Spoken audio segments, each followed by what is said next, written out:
Bonjour à toutes et à tous, vous écoutez Cinécast. Salut Thibaut. Salut Guillaume. Cinécast, ce podcast qui chaque semaine vous recommande des films à voir au cinéma, en streaming et VOD. Aujourd'hui, le 19 octobre, sort au cinéma un film qui s'appelle Belle et Sébastien. Nouvelle génération. T'as oublié de le mettre là. Oui, je sais, mais j'allais le dire. Ah. New Generation, ne vous inquiétez pas, on ne touchera pas à la trilogie. Les nouveaux mutants. Tu vois. C'est presque ça, on est dans le Belle et Sébastien Universe. Puisque notre ami, comment s'appelle-t-il, Clovis Cornillac n'est plus de la partie pour les Belle et Sébastien. Il a dit stop, il a dit c'est bon, j'ai eu assez. Il en a fait 3, non? Je pense pas Il a joué dans le premier, je pense, mais après il a réalisé les deux autres. Je pense qu'il a joué dans 2, non? Ouais. Et il a réalisé le 3e qui était le pire. C'était vraiment horrible. Enfin, si je m'en souviens bien. Est-ce que celui-ci est meilleur? Réponse dans quelques minutes. Belle et Sébastien, Next Gen, un film de Pierre Corré avec Michel Larocque, Robinson Mensah-Rouanet et Alice David au casting notamment. Alors, c'est un film... Ah, c'est pour ça que tu me parlais de Mais oui, l'aventure bien des sûr. Marguerites juste avant qu'on commence et je comprenais pas de quoi. Pierre pourquoi tu me Corré, parlais de ça. réalisateur de L'Aventure Oui. des Marguerites, tout à fait. Voilà. T'avais C'était vu plutôt sympathique. Oui, on en avait parlé dans le Je podcast. me pense bien qu'on avait parlé. De quoi ça parlait encore exactement? Tu sais plus trop. Si, c'était 2 filles qui s'appelaient Marguerite, c'est à des époques différentes, Ah, oui, histoire voilà. croisée, tu vois, elles se retrouvaient Voilà. à l'époque de Ok. l'autre, Switch, D'accord. tu vois. Aussi, Donc, voilà. Princess Switch, tant qu'on est dans le... Tant qu'on est dans le sujet. Et donc Pierre Corré a eu la proposition du producteur de faire un reboot de Belle et Sébastien, un reboot version 2022. Un Xème reboot, parce que Xème Belle et reboot. Sébastien, c'est adapté, ça a été Oui, adapté mais- combien de fois déjà? Maintenant, il y a des gens qui font du skateboard, qui ont des GSM, tu vois ce que je veux dire? On est Ah plus oui. dans la même époque. Non. C'est contemporain, tu vois. Oui, c'est vrai. Et donc on a Michel Larocque qui joue une Parisienne. Ah bah non, pas du tout, apparemment. Mais elle joue non. une- Eh oui, Michel Larocque, elle ne cesse de nous surprendre. Hein. Michel, on l'attend là, elle va là, bam, bam, tu vois, c'est... Ouh. C'est sans doute celle qui mérite le plus ce César à la fin de la journée. Donc, pour Oh, Belle et pas mes 10 ans comme ça. Pas bizarre du tout, justement, elle est versatile. Oui. Alors, de quoi ça parle du coup, Belle et Sébastien? Belle et Sébastien, ça parle donc de Sébastien, 10 ans, qui passe ses vacances à contre-cœur à la montagne. Il n'a pas très envie, pourquoi? Parce que lui, c'est un citadin, c'est un petit jeune de la ville, il fait du skateboard, yo. Mais c'est sans compter sur sa rencontre avec Belle, une chienne forcément immense et maltraitée par son maître, prêt à tout pour éviter les injustices et protéger sa nouvelle amie. Sébastien va vivre l'été le plus fou de sa vie. Je propose qu'on regarde tout de suite un extrait de la bande-annonce.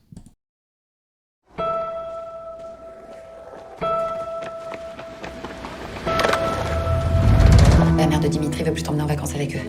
Dis-lui que je serai hyper sage, promis. Non mais t'as déjà promis. Et on voit le résultat. Je peux pas emmener Seb avec moi là, et je me demandais si Mais grave qu'on le prend. tu pourrais demander à maman quand même. Oui, je vais demander, mais je sais, ça va pas la gêner. Merci. Super.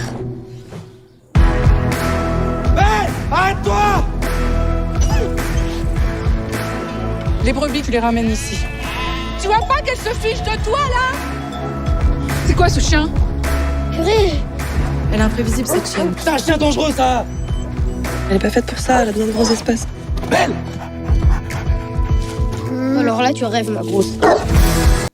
Voilà, on va s'arrêter là. Bon, là, tu rêves, ma grosse. Et on arrête l'extrait d'abondance ici. Bon, allez, je suis mes 10 ans, mais qu'est-ce que t'en as pensé, Thibaut, de ce Belle et Sébastien version 2022? Bah, j'ai commencé par te dire que je suis pas le public cible quand même. Hein. Non. Voilà. Bah, écoute, ça va. Ça va. va. Mais non, ça va. C'est... En fait, je pense que c'est parce qu'on a été habitué à certains films d'aventure quand on était jeune. Mais je suis sûr que si on les revoit maintenant, t'es là. Ah ouais, c'était. Ouais, c'est pas mieux, tu vois. Chaque génération. On en parle un peu en bien parce que voilà, avec une certaine nostalgie, mais je suis pas sûr que ce serait vraiment très fameux si on les revoyait maintenant. Et je pense que Belle et Sébastien, nouvelle génération, c'est un peu le même genre. Tu quoi, parles tu par vois. exemple de Sauver Willy, quoi, tu vois, qui aujourd'hui, Oui, si on regarde bah Sauver voilà. Willy, J'ai pas revu Sauver Willy depuis, Oh non, à mon avis, 20 ans, 25 ans. Je suis pas sûr que ce soit un très très grand film. Hein. Voilà, pareil avec les Beethoven et tous ces bazars-là. Ici, je pense que c'est un peu ça. C'est-à-dire qu'on a quand même une histoire d'aventure assez simple. Le petit gamin de la ville qui doit passer 2 semaines à la montagne. dans les Pyrénées, oui. Alors qu'il en a rien à kicker. Avec sa grand-mère. Et sa Jouée tante. par Michel Larocque. Et il va être témoin de certaines choses qui se passent là-bas par le copain de sa tante, en D'accord. l'occurrence. qui est le propriétaire de Belle, qui est pas très très gentil avec Belle. Voilà. Ah, zut alors. Et lui, il voit ça. Et donc, il va prendre Belle avec lui dans la montagne, dans les pâturages, dans les... Voilà, tout Est-ce le qu'il- vocabulaire de la montagne que je n'ai pas. Est-ce qu'ils utilisent bien la montagne dans le film? Parce que bon, je veux dire, c'est l'occasion aussi d'aller tourner des belles images, c'est l'occasion d'aller se faire un peu plaisir pour un réalisateur ou une réalisatrice quand on va à la montagne, surtout les Pyrénées, un film un peu d'aventure, on se doute bien qu'il y a des crevasses, des trucs comme ça. Est-ce qu'on a droit à des petites scènes de voltige aussi dans ce film-ci, de parapente par exemple? Ah, il y a ça dans la bande-annonce, évidemment, qu'ils mettent ça dans la bande-annonce. Ah non, j'ai fait mes petites recherches. Ah, oui, Hein ils font du parapente. Ils à un font du moment. parapente parce que Ouais. ils avaient fait appel aux champions de France de parapente pour faire ce film. Ah, d'accord. Pour faire des petites descentes. donc, Ok. Oui, bah oui, il faut un peu de parapente. Non, mais sinon, pour le reste, l'utilisation de la montagne, ça reste un peu le B.A.-ba, quoi. Tu vois, t'as des montagnes, t'as des champs, enfin des pâturages, t'as des brebis, une bergerie, t'as quelques pics, une cascade, et voilà, quoi, tu vois. Enfin, Ok. et des bois. Enfin, je veux dire, c'est la montagne, hein. Oui, oui, En très même temps, bien. ils vont pas renouveler le bazar non plus. En fait, j'essaie de vanter les qualités, on va dire, esthétiques du film. Mais- tu vois, le côté mais carte si- postale. Oui, enfin, c'est joli, mais après, ils en font pas un truc dingue de mise en scène. On reste, c'est un film pour les gosses, hein. Donc, C'est ça. c'est ce qu'il y a de plus classique. Ouais, je dis ça parce que souvent, les gens qui vont voir des films pour enfants, c'est les parents avec les enfants. Et donc, il faut que les parents, Oui, parfois, s'y retrouvent un petit peu. oui, bah, Voilà, voilà, les grands-parents, dans ce cas-ci, à mon il avis. n'y a pas grand-chose d'extraordinaire. Il y a des trucs qui sont un peu plus spectaculaires, en tout cas pour des enfants. Et c'est vrai que tu vois ces scènes de parapente, t'es un peu « Ah oui, c'est joli. Mhm. » Voilà. Et en tant que gamin, tu peux te dire « Oh, j'ai trop envie de faire du parapente. » Ah non, Voilà. non, petit. Ça fonctionne. Mais dans l'ensemble, on a... Parce que là, on est quand même dans un public, à mon avis, un peu plus jeune quand même que l'école du bien et du mal. On est quand même plus dans les 6, Ou plus âgés. Hein. 7, 8 ans. Hein. Plus âgés, parce qu'il faut pas oublier que. Oui, les on grands-parents vont On en avec. parle souvent. Hein. Les deux plus grands clients du cinéma aujourd'hui en Belgique, c'est les moins de 20 ans et les plus de 60. Ouais. Donc, du coup, là, c'est parfait. Hein. C'est le bingo. Ah oui, c'est- oui, bah, c'est pour aller avec papy et mamie au cinéma, ça c'est clair. À la Toussaint en plus.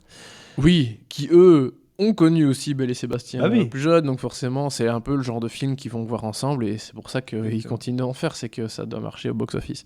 Mais donc voilà, dans l'ensemble, on a un truc assez simple, hein, avec tu sais, le petit coup de pression, le secret que mamie veut pas dire à sa fille, Ouais. le genre de choses un peu classiques. Ça fonctionne, voilà, moi ça m'en touche une sans bousculer l'autre, tu vois, mais voilà, je trouve Ça- pas ça mauvais. C'est intéressant ce que tu viens de dire, parce que ça veut dire que si les gens de 60 ans aujourd'hui, ils ont des Belle et Sébastien au cinéma, des remakes, peut-être que nous, quand on aura 60 ans, on va avoir Sauver Willy, quoi. New Generation, un truc comme ça. Et on a eu Prince Noir là, il y a Oui. il y a 2 ans, il y a 2-3 Oui, c'est ans, vrai, là, sur c'est Disney+, vrai, on a eu tout à Prince Noir. On a des trucs comme ça. Oui, Bref. bah écoute, j'espère qu'ils vont pas trop le faire, bien que Disney, c'est les spécialistes pour ça. Hein. Ils nous Oui. rebootent tout. Et ça marche, visiblement. Hein, le film Ouais, récemment, bah, là, ça dépend. Hein. Hocus Pocus 2, là. Oui, oui, tu crois que ça marche? Ah oui, Je c'est sais un des pas. meilleurs, un des plus grands streams de la plateforme. Ouais, mais alors... Ouais, mais ça, c'est Disney+. Hein, ils te disent toujours... Il y a que Netflix qui te donne des vrais chiffres auxquels tu peux un peu faire confiance. Les autres, ils te disent rien, ils te disent voilà, super. ce nouveau truc a Truc. cartonné, c'est le plus grand succès de la plateforme. T'es là, ok, et tu quoi le dis. hein? Oui, c'est ça. Ça me fait une belle jambe. Donc voilà, moi, je fais pas trop confiance pour ce genre de truc. Hein. Très bien. Qui publie des chiffres, hein, mon Dieu. Est-ce que tu as encore des choses à dire par rapport à ce film, Thibaut, ou on a plus ou moins fait le tour? je Non, on a pense fait le tour. Hein. On a fait le tour, très bien, de Belle et Sébastien, nouvelle génération. Qu'est-ce que tu donnes comme note, Thibaut? Bah 2. 2 étoiles. Est-ce que... Sachant que j'en donne une pour Michel Larocque qui est à contre-emploi. Mais est-ce qu'elle t'a pas trop saoulé? Bah écoute, on va pas se mentir, c'est pas la bergère la plus convaincante du monde. Il y a toujours tu sais, ce petit côté bourgeoise niçoise derrière quand même. Mais ça va, c'est gentil et elle est pas insupportable non plus. Pour celles et ceux qui nous écoutent pour la première fois, allez réécouter notre critique d'un certain film qui s'appelle Magnifique. C'était ça, Brillantissime. Brillantissime, s'il vous plaît. Voilà le titre du film. Qui Vous allez portait très mal comprendre son titre. notre amour pour Michel Larocque. 2 étoiles du coup pour ce Oui. Belle et Sébastien, nouvelle génération. N'hésitez pas un peu à nous dire dans les commentaires si vous avez vu le film, ce que vous en avez pensé, et si vous voulez le voir peut-être éventuellement. Et surtout abonnez-vous au podcast sur la plateforme de votre choix pour ne pas manquer nos nouvelles recommandations. À très bientôt.